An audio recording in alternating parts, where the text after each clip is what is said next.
Kottayam government nursing college ragging കേസിൽ remand ചെയ്ത പ്രതികളെ ഇന്ന് കസ്റ്റഡിയിൽ വാങ്ങും.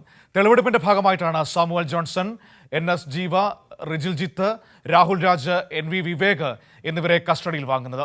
ഇതിനായി കഴിഞ്ഞ ദിവസം ഏറ്റുമാനൂർ കോടതിയിൽ കസ്റ്റഡി അപേക്ഷ സമർപ്പിച്ചിരുന്നു. വിവരങ്ങളുമായി ഇപ്പോൾ സനോജ് ചേരുകയാണ് കോട്ടയത്ത് നിന്ന്. സനോജ്, എത്ര ദിവസത്തെ കസ്റ്റഡി അപേക്ഷയാണ് പോലീസ് ആവശ്യപ്പെട്ടിരിക്കുന്നത്?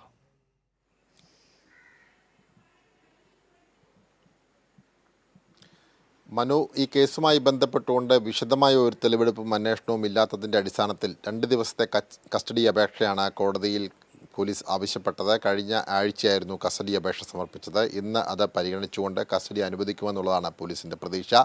അതിൻ്റെ അടിസ്ഥാനത്തിലുള്ള നടപടിക്രമങ്ങൾ പോലീസ് പൂർത്തിയാക്കിയിട്ടുണ്ട്. 5 പ്രതികളിൽ ആരെങ്കിലും ഒരാളെ സംഭവസ്ഥലത്തെത്തിച്ച് തെളിവെടുപ്പ് നടത്തുവാനാണ് പോലീസിൻ്റെ തീരുമാനം. 5 പേരെയും ഒരുമിച്ച് തെളിവെടുപ്പ് നടത്തേണ്ടതില്ല എന്നുള്ളതാണ് പോലീസിൻ്റെ ധാരണ. ഇതിൽ ഒന്നാം പ്രതിയുമായിട്ടായിരിക്കും പോലീസ് സംഭവ സ്ഥലത്തെത്തിച്ച് തെളിവെടുപ്പ് നടത്തുക. കാരണം ഒന്നാം പ്രതിയാണ് ഈ കേസുമായി ബന്ധപ്പെട്ടുകൊണ്ട് ഈ പീഡനത്തിനിരയായ വിദ്യാർത്ഥിയിൽ നിന്നും പലതവണ ഗൂഗിൾ പേ ഉപയോഗിച്ചുകൊണ്ട് പണം കൈമാറ്റം ചെയ്തിട്ടുള്ളത് എന്നാണ് പോലീസിൻ്റെ കണ്ടെത്തൽ. അതിൻ്റെ അടിസ്ഥാനത്തിൽ കൂടിയാണ് ഈ പ്രതിയെ സംഭവ സ്ഥലത്ത് തെളിവെടുപ്പ് നടത്തുക. കസ്റ്റഡിയിൽ ലഭിച്ചതിന് ശേഷം തെളിവെടുപ്പ് പൂർത്തിയായി കൂടുതൽ ചോദ്യം ചെയ്തതിനു ശേഷം നാളെ തന്നെ ഇവരെ കോടതിയിൽ ഹാജരാക്കാൻ തന്നെയാണ് അന്വേഷണ സംഘത്തിൻ്റെ തീരുമാനം.